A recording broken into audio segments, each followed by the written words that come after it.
So this is the most creepy experience of my life, from where I somehow saved myself and escaped. This happened when I was 22 and I had just got a new job as a cab driver. My shift was from 9 p.m. to 5 a.m.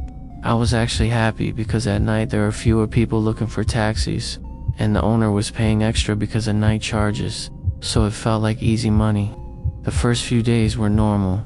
Like on the first day, I only got 2 to 3 customers and everything was going fine. But on the fourth day, something happened that I still can't explain. Around 12:30 a.m. I got a call from the station to pick up a customer from a bus stand near Rose Valley Caf, which is a local place in my area. It was around 5 kilometers from where I was, and the drop location was another 6 kilometers in the opposite direction. I even asked them if there was no other cab nearby because it was pretty far, but they said no one else was available, so I agreed. The guy at the station told me, "This will be your last ride of the day." I actually felt good hearing that because it meant I could go home early. I started driving, listening to some low jazz music. Roads were empty. Everything felt normal. After driving about 2 kilometers, I saw a person walking on the side of the road. He looked at my cab and raised his hand. I stopped and told him the cab was already booked, but he said, "Actually, I booked the cab."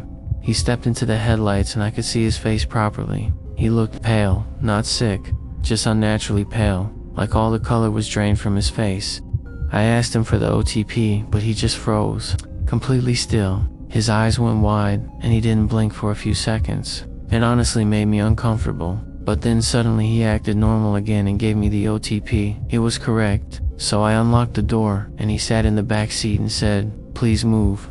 When I started driving again, I realized something strange. I had picked him up right near a graveyard. I don't know how I didn't notice that before. Still, I ignored it and kept driving. He didn't say a single word. I know most passengers stay quiet at night, but even then they at least say something small. This guy was completely silent. After around 20 minutes of driving, I started noticing something weird. The road, the fields, everything felt the same.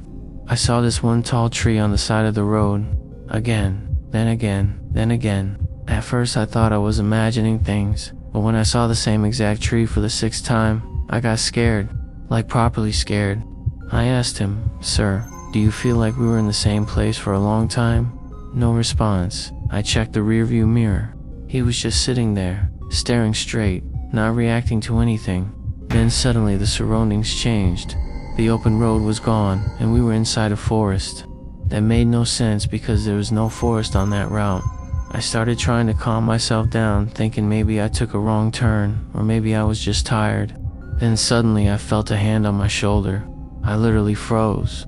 My hand started shaking. I looked and it was him. I somehow controlled myself and asked, "Yes, sir." He said in a very low voice, "Are you ready?" I didn't understand and asked, "For what?" He just smiled. That smile, it didn't feel normal at all. After a few minutes, my phone rang. It was the station. I picked it up and said, "Cab 21. I picked up the customer from Rose Valley bus stand and I'm on the way." There was a pause, not a normal pause, the kind where you can hear someone processing something. Then he said, slowly, "Repeat that. From where did you pick him?" I felt a little confused and said, "Near the bus stand, Rose Valley side." Another pause. This time longer. I could hear some background noise, like he was asking someone else. Then he came back on the call, but his voice had changed. "Where exactly are you right now?" I looked around. Trees, darkness, no signboards, no lights. I don't know exactly. Somewhere on the route. Why? Then he said something that made my chest go tight.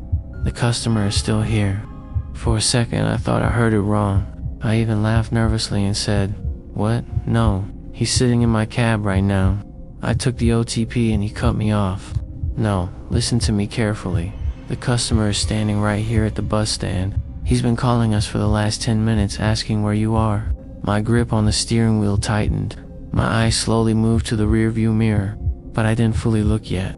I whispered, "Then, who is in my car?" There was no response for 2 to 3 seconds, only static. Then suddenly his voice came back, low, serious, and fast. "Don't react. Don't look at it directly." My heart started pounding so hard I could hear it in my ears. "Just tell me. Did he approach you first? I didn't answer immediately, because I already knew the answer. Yes. Dead silence. Then he said, almost under his breath, "Shit." I could hear movement on his side, like chairs shifting, someone else asking what happened. Then he came back on the call, louder this time. "Listen to me very carefully. You need to leave the car. Right now." I froze. "What? Are you serious? I'm in the middle of nowhere. Leave the car." His voice was no longer calm. He was almost shouting now. "Open the door and run. Don't argue. Don't wait. Don't look back. Just run as far as you can." My throat went dry. I slowly said, "What is that thing?" He didn't answer directly. Instead, he said something that made my blood go cold. "If it spoke to you, you don't have much time." At that exact moment, I felt something shift behind me. I slowly looked into the rearview mirror, and what I saw was not the same person anymore. Its face looked stretched. Its smile was too wide. Its body looked distorted, smaller than before, and it had long white hair covering parts of its face. Then I noticed something that I will never forget. Its legs were bent backwards. I didn't think twice. I slammed the brakes, opened the door, and ran. Behind me it screamed, not like a human. It was something else. I ran into the forest and hid behind a big tree. I could hear it walking, searching for me. The footsteps were slow but clear. I peeked slightly and saw it. It had long, sharp nails, and its body kept moving in a strange, unnatural way, like it couldn't stay still in one shape. The footsteps got closer. I crouched down in the bushes, barely breathing. It was so close I thought it would find me. Then suddenly it moved away. That was my chance. I ran back to the car as fast as I could, jumped inside, locked all doors, and started the engine. It saw me. It started running towards the car and slammed into the window again and again until the glass cracked and broke. But I didn't stop. I drove as fast as I could. I could still see it in the rearview mirror chasing me for a few seconds before it disappeared into the darkness. I somehow made it out. The next day I went back to that same road with 2 other drivers. There was no forest, no graveyard, nothing, just a normal empty road. I quit that job the same day.